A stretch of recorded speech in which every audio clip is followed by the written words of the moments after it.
श्री शिवाय नमस्तुभ्यम। हर हर महादेव। देखिए आज की वीडियो बहुत ही खास होने वाली है क्योंकि सभी को पता है 16 श्राद्ध के दिन आ चुके हैं। और देखिए इन 16 श्राद्ध के दिनों में हम अपने पितरों के नियमित उपाय करेंगे जिससे हमारे पितृ प्रसन्न होंगे और हमें आशीर्वाद देकर जाएंगे, जिससे हमारा जीवन बहुत ही सुखमय व्यतीत होगा।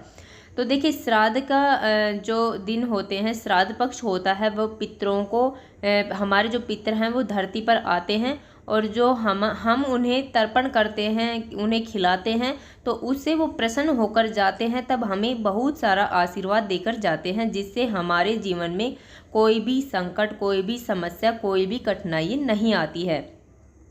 तो देखिए गुरुवार के दिन हम अपने पितरों को प्रसन्न करने के लिए कुछ उपाय करेंगे जिससे आपको बहुत ही लाभ प्राप्त होगा। पूज्य गुरु जी की कथा सुनकर, समझकर, समझाने का पूरा प्रयास करूंगी, इसलिए वीडियो को अंत तक जरूर देखना।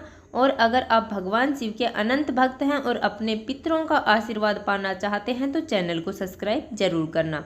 चलिए चलते हम पहले उपाय की ओर। देखिए गुरुवार का दिन है तो हम पहला उपाय करेंगे 7 चने की दाल वाला उपाय। आपको सबसे पहले ले लेना है 1 लोटा जल। लोटा है वो हम तांबे का लेंगे, उसमें शुद्ध जल हम भर लेंगे। देखिए जल है वह हमें अपने घर से भर कर ले जाना है, अपने किचन से भरकर ही ले जाना है। देखिए उसके बाद में हमें लेना है 1 टुकड़ा गुड़ का। हम 1 टुकड़ा गुड़ का ले लेंगे। उसके बाद में हमें लेनी है 7 चने की दाल। आप 7 चने की दाल भी ले सकते हैं, 11 भी ले सकते हैं, 21 भी यहाँ पर ले सकते हैं।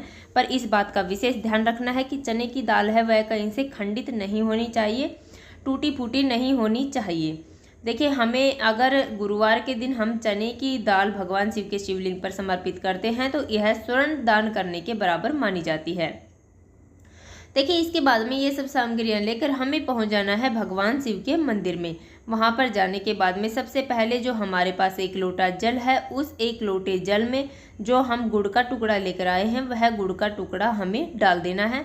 यह हो गया गुड़ मिश्रित जल।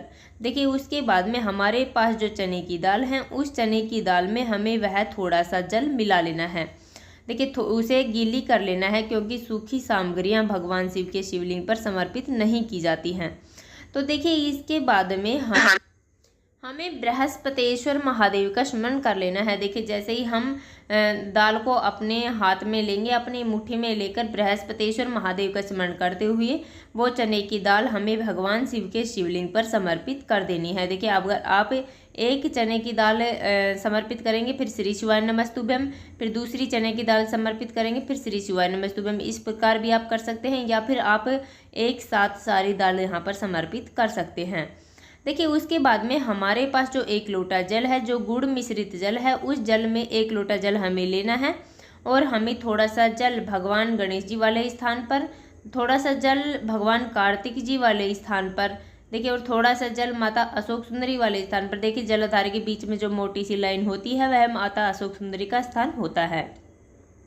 तो थोड़ा सा जल हमें वहाँ पर समर्पित कर देना है। उसके बाद में थोड़ा सा जल हमें माता पार्वती के हस्त कमल पर समर्पित कर देना है। देखिए हमें पूरा जल वहाँ पर समर्पित नहीं करना है, हमें जल यहाँ पर बचा लेना है। उसके बाद में पूरा जल हमें भगवान शिव के शिवलिंग पर श्री शिवाय नमस्तुभ्यम का जाप करते हुए धीरे धीरे समर्पित कर देना है। देखिए जल बहता हुआ जलाधारी से नीचे की तरफ गिरेगा, उस जल को हमें झेल लेना है और अपने नैनों पर, अपने कंठ पर, अपने मस्तक पर उसे लगा लेना है। तो देखिए इस प्रकार अगर हम गुरुवार के दिन चने की दाल वाला यह उपाय करते हैं तो इससे हमारी जो किस्मत है वो जाग जाती है और हमारा दुर्भाग्य वो सौभाग्य में परिवर्तित हो जाता है। देखिए इसके लिए और हमारे जो पितर हैं वो भी प्रसन्न होते हैं। तो देखिए ये हो गया हमारा पहला उपाय। चलिए चलते हम दूसरे उपाय की ओर। दूसरा जो उपाय है वह बहुत ही खास उपाय है श्राद्ध पक्ष में करने के लिए। देखिए अपने पितरों के नियमित अगर हम ये उपाय कर लेते हैं तो इससे पूज्य गुरु जी ने कहा है कि आपको फायदा अवश्य मिलेगा। देखिए हमें यह उपाय पूरे पितृ पक्ष में कभी भी कर लेना है, इसका कोई समय नहीं है। देखिए हमें सबसे पहले करना क्या, हमें बना लेनी है थोड़ी सी खीर। देखिए खीर हमें अच्छे से बना लेनी है। खीर हमें चावल वाली खीर ही बनानी है। उसके बाद में हमें बनानी है पूरियाँ। देखिए पूरियाँ हम 2 पूरियाँ हम यहाँ पर बना लेंगे। हमें यह श्राद्ध पक्ष में ये पूड़ियाँ और खीर हमें देनी है कुत्ते को और कौवे को। तो हमें दो दो अलग अलग, देखिए हमें 2 पूड़ियाँ कुत्ते के लिए और 2 पूड़ियाँ हमें कौवे के लिए बना लेनी है। देखिए अगर आप यह उपाय किसी भी तिथि पर, देखिए अगर आपके घर में कोई भी पितर है आपका, तो उस तिथि पर अगर आप श्राद्ध निकाल रहे हैं तो आप उस तिथि पर भी कर सकते हैं। अन्यथा आप कभी भी जब भी आपका मन करे इन श्राद्ध के दिनों में आप कभी भी ये उपाय कर सकते हैं। तो देखिए हमें करना क्या, हमें लेनी है 2 पूड़ियाँ और उसके ऊपर हमें रख लेनी है थोड़ी सी खीर। देखिए उसके बाद में हमें लेके चले जाना है ऐसे स्थान पर जहाँ पर कौवे रहते हों। देखिए अगर आपको श्राद्ध के दिनों में कौवा नहीं मिल रहा है तो आप कौवे के नाम से ये पूड़ियाँ निकाल कर वहाँ पर रख सकते हैं। उसके बाद में 2 पूड़ियाँ लेकर हमें चले जाना है कुत्ते के पास, जहाँ पर कुत्ता हो वहाँ पर हमें इसे रख देना है। तो देखिए इस प्रकार हमें 2 पूड़ियाँ खीर रखकर कुत्ते और कौवे के लिए श्राद्ध के दिनों में रख देनी है। देखिए इससे हमारे पितृ भी प्रसन्न होंगे और हमें आशीर्वाद प्राप्त होगा। देखिए हमें सबसे पहले, देखिए एक बात हम आपको बता दें, जब भी हम ये पूड़ियाँ कौवे के लिए रख रहे हैं तो हमें किसी पात्र में, कटोरी वगैरह में हमें थोड़ा सा जल भी वहाँ पर रख देना है। देखिए अगर आप रख रहे हैं तो हमें साउथ डायरेक्शन यानी दक्षिण दिशा में यह रखना है। देखिए हम पितरों का जो स्थान होता है वो दक्षिण दिशा में होता है और इसलिए दक्षिण दिशा में हमें इसे रख देना है। तो देखिए इस प्रकार यह भोजन हमारे पितरों तक अवश्य पहुंच जाएगा।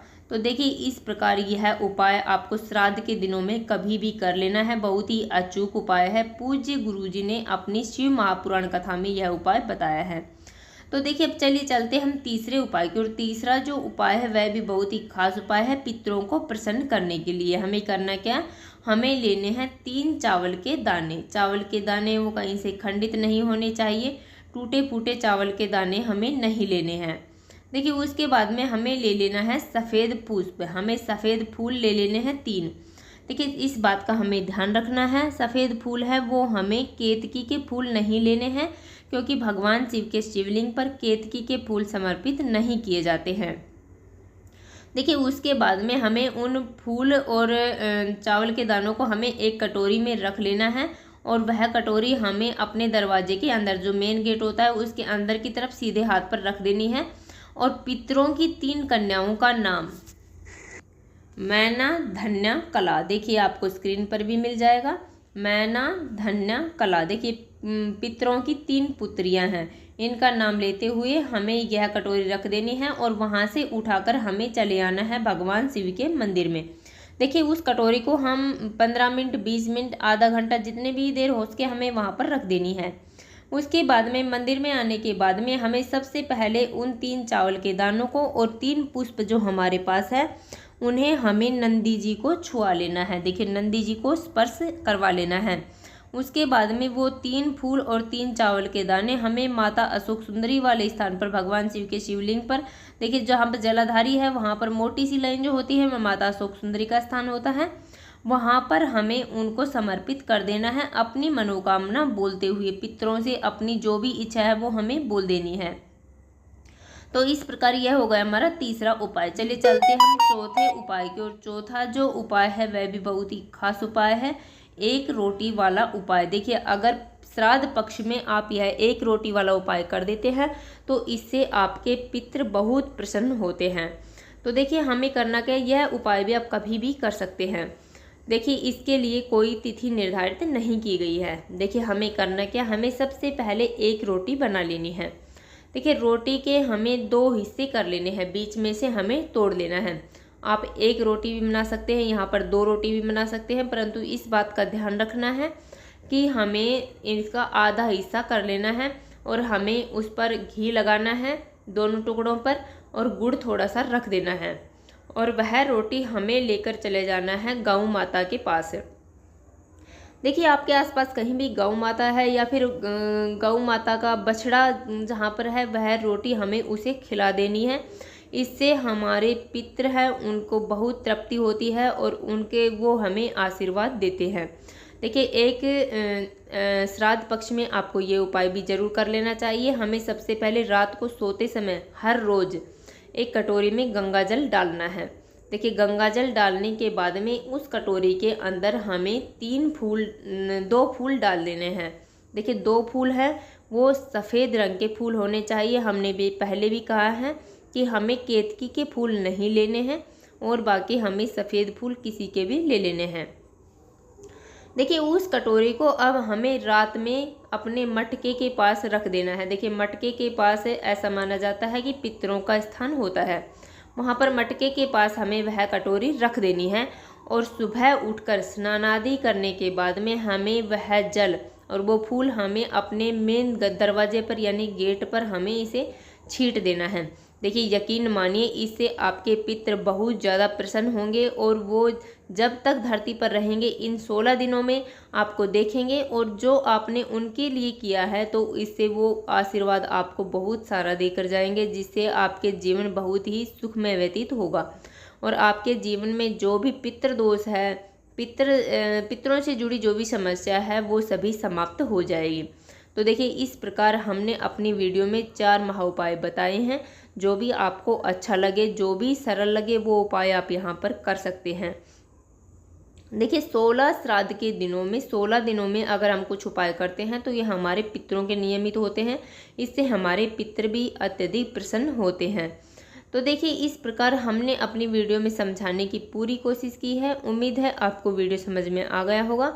अगर वीडियो अच्छी लगी तो लाइक करें और अगर आप चैनल पर नए हैं और अभी तक आपने चैनल सब्सक्राइब नहीं किया है तो ऐसे ही छोटे छोटे उपायों को देखने के लिए प्लीज़ हमारे चैनल को सब्सक्राइब जरूर करें। श्री शिवाय नमस्तुभ्यम। हर हर महादेव।